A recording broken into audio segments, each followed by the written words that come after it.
Riik on nõme! Riik on nõme! Miks riik minu probleeme ei lahenda? Riik on... Kes see riik on su meelest? Poliitikud, noh. Või need, kes midagi otsustada saavad. Ehk siis sina ise ka ju, sina saad ju ka midagi otsustada või ei saa? Mida mina otsustada saan? Mida mina mõjutada saan?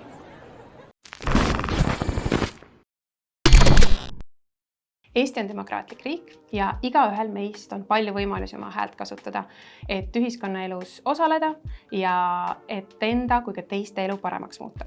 Suur osa neist võimalustest on kirjeldatud juba Eesti Vabariigi põhiseaduses. Näiteks paragrahv 45. Igaühel on õigus vabalt levitada ideid, arvamusi, veendumusi ja muud informatsiooni sõnas, trükis, pildis või muul viisil. Tsensuuri ei ole. Või paragrahv 47. Kõigil on õigus ilma eelneva loata rahumeelselt koguneda ja koosolekuid pidada. Või näiteks paragrahv 48. Igaühel on õigus koonduda mittetulundusühingutesse ja liitudesse. Enne kui sukeldume sügavamale, selgitan, mida kodanikuosalus ja kodanikuaktiivsus tähendavad. Kodanikuosalus on osalemine ja kaasatus ühiskonna asjade otsustamisel ja korraldamisel.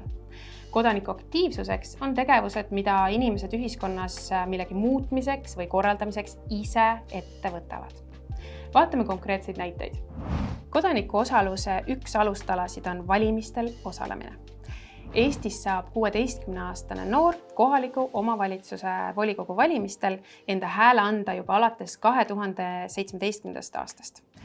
Aga enne kui valid, uuri kandidaatide tausta. Uuri, mille eest nad seisavad, missugune on nende haridustee ja töökogemus ning millest räägivad nende varasemad teod. Pea silmas ka kandidaadi erakonna või valimisliidu vaateid ning seniseid lubadusi ja tegusid või tegemata jätmisi.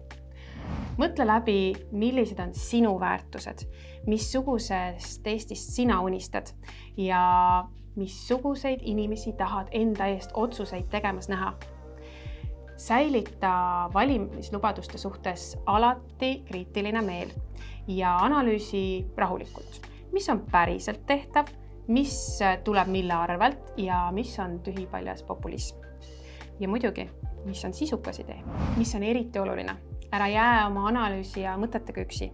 Loe ja uuri, mida mõtlevad poliitikaanalüütikud, arutlema sõprade ja perega, hoia silm peal näiteks Vabaühenduste Liidu ellu kutsutud hea valimistava ja valimiste valvurite materjalidel. Kui oled 18-aastane või vanem, on sul võimalik hääletada juba Riigikogu ja ka Europarlamendi valimistel. Aga kui see pole sinu jaoks piisav, sul on äkki mõtteid, mida soovid kindlasti teostumas näha, siis kandideeri ise rahvast esindama. Kodanikuosalus tähendab ka valimistel kandideerimist. Kohaliku omavalitsuse valimistel saab kandideerida juba alates 18. eluaastast ning Riigikokku saad kandideerida alates 21. eluaastast. Ja muidugi saab iga õpilane kandideerida oma kooli õpilasesindusse, mille kaudu saad enda ja kaasõpilaste vajaduste ja huvidest seista. Saad kooli või suisa kogu Eesti hariduse arengus kaasa rääkida ja projekte või uuendusi ise eest vedada.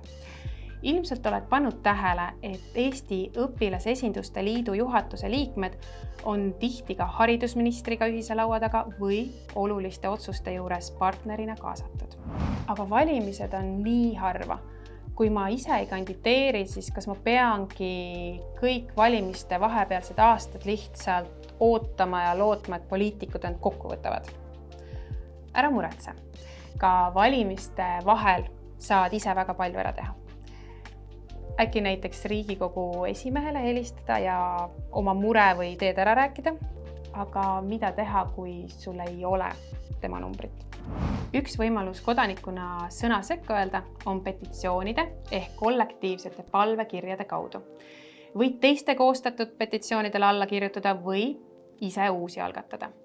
Tavaliselt on petitsiooni eesmärk tõmmata mingile konkreetsele teemale nii avalikkuse kui ka poliitikute tähelepanu ning paluda sellekohases seadusandluse muudatust.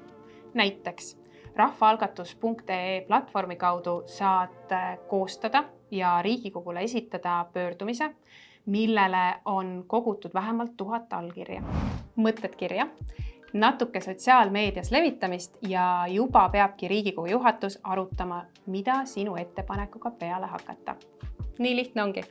Näiteks on Eestis edukalt rahvaalgatusi koostanud loomade heaolu eest seisev MTÜ Loomus, mille aktiivsel kampaanial oli suur mõju sellele, et 2021. aastal võttis Riigikogu vastu karusloomafarmide keelustamise eelnõu. Samuti võid osaleda meeleavaldusel. Nagu enne mainisin, siis on see sinu põhiseaduslik õigus. Aga tasub muidugi alati kaaluda, kelle ideedele ja missugustele ideedele sa kaasa elama lähed ja kas meeleavaldus on teemale tähelepanu tõmbamiseks kõige mõttekam viis. Aga tihtipeale on ja siis ei tasu meeleavaldusi karta. Aga kust ikkagi alustada? Kodanikuaktiivsus algab päevakajaliste sündmuste ja eluga kursis olemisest. Loe ajalehti, kuula taskuhäälinguid, vaata dokumentaalfilme, osale näiteks igal suvel Paides toimuval arvamusfestivalil, kus toimuvad arutelud näiteks poliitika, keskkonna, tervishoiu, hariduse kui ka riigikaitse teemadel. Tugeva demokraatia tunnuseks on kvaliteetne, avatud ja eri osapooli kaasav arutelukultuur. Ja arvamusfestival on selle väga heaks näiteks. Aga sinu väike arvamusfestival võib toimuda ka kooli vahetunnis, sõpradega sünnipäeva pidades või vanematega õhtust süües. Ja muidugi võid oma mõtted alati arvamusartikliks vormistada. Eesti on ajakirjandusvabaduse poolest maailma tipus. Kvaliteetselt ja tihti ka peaaegu kvaliteetselt vormistatud arvamusartiklid on väga oodatud väga paljude väljaannete poolt. Piisab vaid paarist õhtupoolikust süvenemisest ja juba ongi sinu ideed tuhandete või kümnete tuhandete inimeste ees lugemiseks. Hea mõte on ka teha vabatahtlikku tööd või liituda mõne sulle olulise teemaga tegeleva organisatsiooniga. Kust aga leida oma teema, mille eest seista või lausa võidelda? Mõtle korraks, mis sind tõeliselt kõnetab, mis on sulle elus oluline või millega sa ei ole rahul. No just, siit hakkamegi peale. Oletame, et sind kõnetavad keskkonnaprobleemid. Kõigepealt, hari end sel teemal. Loe, vaata, kuula, uuri võimalikult palju. Otsi, kas saad panustada vabatahtlikuna. Löö kaasa mõnel ühekordsel ettevõtmisel nagu koristustalgud või puude istutamine. Aga mis veel mõjusam, liitu mõne aktiivseid kodanikke ühendava organisatsiooniga ise. Või korraldama koolis tõeliselt äge loodusnädal, et ka sinu kaasõpilased oleksid teadlikumad tarbijad. Vaatame kõige olulisemale tagasi. Sul on võimalus aktiivse kodanikuna panustada väga erinevatel tasanditel. Valimistel osaledes, vabatahtlikku tööd tehes, valimistel kandideerides, rahvaalgatusi koostades või neid allkirjastades, osaledes meeleavaldustel, aruteludes ja õpilasesinduse töös või vabaühendusega liitudes. Kodanikuaktiivsus ja kodaniku osalus on demokraatliku riigi alustalad. Ja sinu panus on oluline. Riik, see oleme meie.